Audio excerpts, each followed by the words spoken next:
রক্তিম মেয়েটাকে এক ঝলক দেখেই সরাসরি মায়ের দিকে তাকালো। মা ছেলের তাকানো দেখেই বুঝে গেলেন এই মেয়েও তার পছন্দ নয়। তবুও একবার কাকুতি মিনতি করতেও ছাড়লেন না। তবে তাতে কাজের কাজ বিশেষ কিছু হলো না।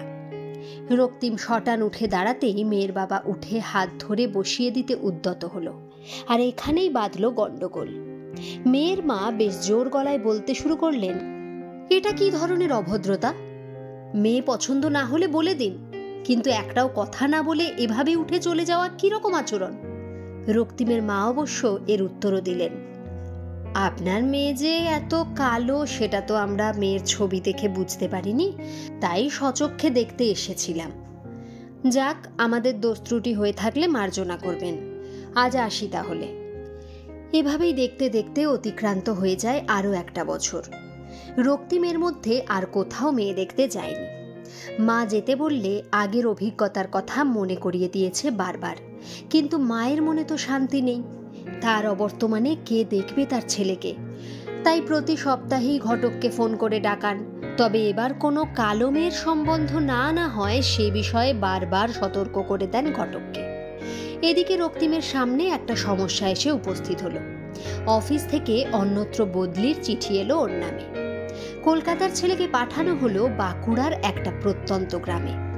রক্তিম একবার ভাবলো চাকরিটা ছেড়ে দেবে, কিন্তু একেই সরকারি চাকরি, তার উপর বেতনও বেশ মোটা অঙ্কের, সেই কথা ভেবেই চুপ থাকলো। মাকে সে তার সাথে নিয়ে যেতে পারবে না, কারণ বাড়িতে অসুস্থ বাবার দেখাশোনা করার কেউ নেই। অতঃপর আর কি, রক্তিম রওনা দিল নতুন জায়গার উদ্দেশ্যে। জায়গাটা অজপাড়াগা বললেও ভুল হবে, জঙ্গল বলাই ভালো। রক্তিম সরকারি হাসপাতালের কর্মচারী, তাই এর আগেও 2 বছর অন্যত্র হাসপাতালে বদলি হয়েছে, কিন্তু সেটা মফস্বল, এতটা প্রত্যন্ত গ্রাম ছিল না। যাই হোক, রক্তিম ট্রেন থেকে নেমে ট্রেকারে উঠল। হাসপাতালের নতুন বিল্ডিংটা নীল সাদা রঙে বেশ উজ্জ্বল দেখাচ্ছে। মনটা একটু ভালো হয়ে গেল তার। হাসপাতালের পাশেই কোয়ার্টার, ব্যবস্থাপনা বেশ ভালোই, বড় বড় ঘর, সাথে অ্যাটাচড বাথরুম। জিনিসপত্র গুছিয়ে রাখতে রাখতেই দরজায় একটা টোকা পড়ল। দরজা খুলতেই রক্তিম দেখল একজন মাঝবয়সী মহিলা দাঁড়িয়ে।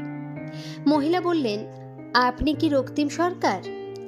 রক্তিম সম্মতিসূচক ঘাড় নাড়তেই মহিলা বলে উঠলেন, আমি মালতী, আপনার ঘর দুয়ার পরিষ্কার করে রেখেছি। আপনি কি দুধ চা খাবেন না লিকার চা? রক্তিম বুঝতে পারল মহিলা রান্নার কাজ করেন। ছোট্ট করে লিকার চা বলেই রক্তিম আবার জিনিসপত্র গোছানোতে মন দিল। এরপর কেটে গেল প্রায় 3 মাস। রক্তিম এখন এই অঞ্চলটা বেশ চিনে গেছে। রোজ সকালে প্রাতঃভ্রমণে বেরিয়ে অনেকের সাথেই পরিচয় হয়েছে। হাসপাতালে কাজ খুব একটা নেই, রোগীর সংখ্যাও হাতে গোনা। দেখাশোনা করার মহিলা মালতীর রান্নার হাত বেশ ভালো, আর ব্যবহারও মন্দ নয়। সব মিলিয়ে বেশ ভালোই কাটছিল রক্তিমের দিন। তবে এর ঠিক কয়েক মাস পরেই ঘটল এক মারাত্মক দুর্ঘটনা। রক্তিম দিনের আলো পড়ে গেলে সচরাচর কোথাও বের হয় না, কারণ এখানে রাতে জন্তু জানোয়ারের ভয়। সেদিন হাসপাতালের একজন ডাক্তার মহিমবাবুর সাথে অনিচ্ছা সত্ত্বেও যেতে হলো রক্তিমকে। কিছু প্রয়োজনীয় ওষুধ ফুরিয়ে যাওয়ায় তাদের সকাল পর্যন্ত অপেক্ষা করা সম্ভব হয়নি। ঘড়ির কাঁটা 8টার ঘরও পেরোয়নি, কিন্তু চারদিক দেখে মনে হয় গভীর রাত। কাজ সারতে খুব বেশি সময় লাগেনি, কিন্তু ফেরার সময় ঘটল সেই দুর্ঘটনাটা। ট্রেকার চালক টাল সামলাতে না পেরে হুড়মুড়িয়ে গিয়ে পড়ল একটা পচা পুকুরে। যেদিকে টাল খেয়েছে সেদিকেই ছিল রক্তিম।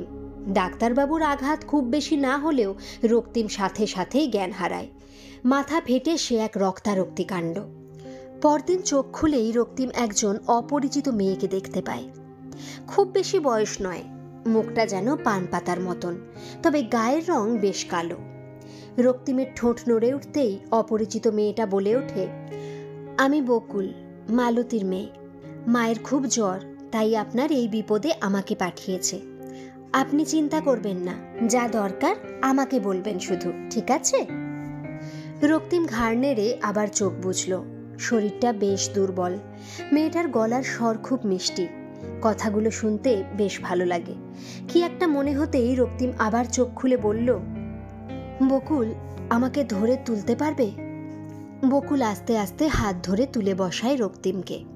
সেই দুর্ঘটনার পর 1 সপ্তাহ অতিক্রান্ত। এখন রক্তিম আগের থেকে অনেকটাই সুস্থ। বকুলের সেবা যত্ন তাকে খুব তাড়াতাড়ি সুস্থ করে তুলেছে, এ কথা অস্বীকার করার উপায় নেই। এবার বকুলের যাওয়ার পালা। মালতী সুস্থ হয়েছে। বকুলের 7 দিন যেন 7টি রঙের রামধনু হয়ে ধরা দিয়েছে রক্তিমের মনের আকাশে। বকুলের গলার স্বর আর ব্যবহার সত্যিই মন কেড়েছে ওর। সেদিন বকুল বিদায় জানাতে এসে বারবার ওদের বাড়ি যাওয়ার নিমন্ত্রণ জানিয়ে গেল। রক্তিম এরপর প্রায় 12 দিনেক গেছে বকুলদের বাড়িতে, আর প্রতিবারই মুগ্ধ হয়েছে এদের আতিথেয়তা দেখে। মালতীর মুখে বকুলের পড়াশোনার কথা শুনে রক্তিম যথেষ্ট অবাক হলো, কারণ বকুল কোনোদিনও নিজে মুখে বলেনি সে প্রতিবার ক্লাসে প্রথম হয়েছে, আর এখন স্কুলের এক দিদির সাহায্যে শহরের ল কলেজে অ্যাডমিশন নিয়েছে। থাকার ব্যবস্থাও সেই দিদিই করে দিয়েছেন। কয়েকদিন পরেই বকুল সেখানে চলে যাবে। রক্তিম বকুলকে জিজ্ঞেস করল, বকুল, তুমি আমার এত সেবা করে আমাকে সুস্থ করে তুললে, আমার কাছে কিছু চাইবে না? বকুল একটু স্মিত হেসে উত্তর দেয়, আমাকে মনে রাখলেই হবে, আর কিছু চাই না দাদা। বকুল শহরে চলে গিয়েছে প্রায় বছর ঘুরতে চলল। এর মধ্যে রক্তিমও আবার বদলি নিয়ে নিজের জায়গায় ফিরে এসেছে। বকুলের সাথে এখন প্রায়ই দেখা হয় তার। রক্তিম ভালোবেসে ফেলেছে বকুলকে, কিন্তু বাড়িতে কাউকে জানায়নি।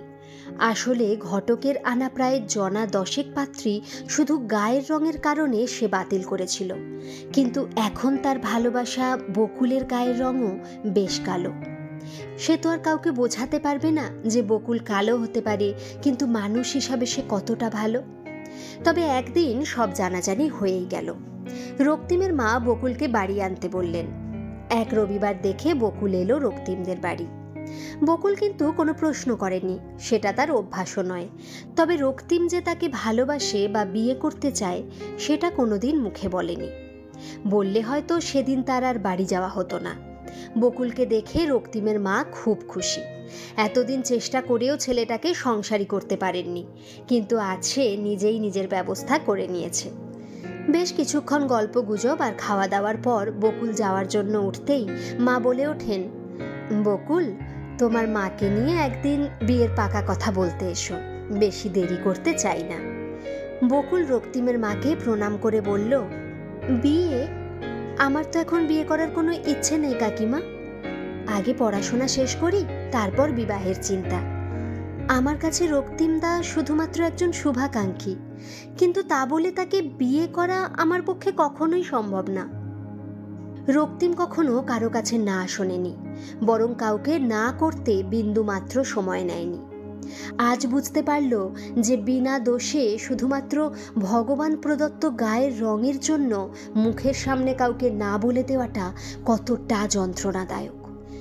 রক্তিম 2 হাতে নিজের মাথা ধরে বসে থাকে।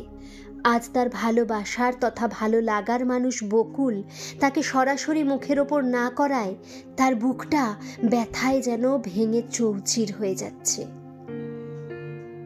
গল্পটা আপনাদের মন ছুঁলো কিনা তা একটা কমেন্ট করে কিন্তু অবশ্যই জানাবেন। আর যদি ভালো লেগে থাকে তাহলে একটা লাইক করে দেবেন। আর এই চ্যানেলে যারা নতুন তারা চ্যানেলটিকে সাবস্ক্রাইব করে আমাদের পাশে থাকবেন প্লিজ। ধন্যবাদ।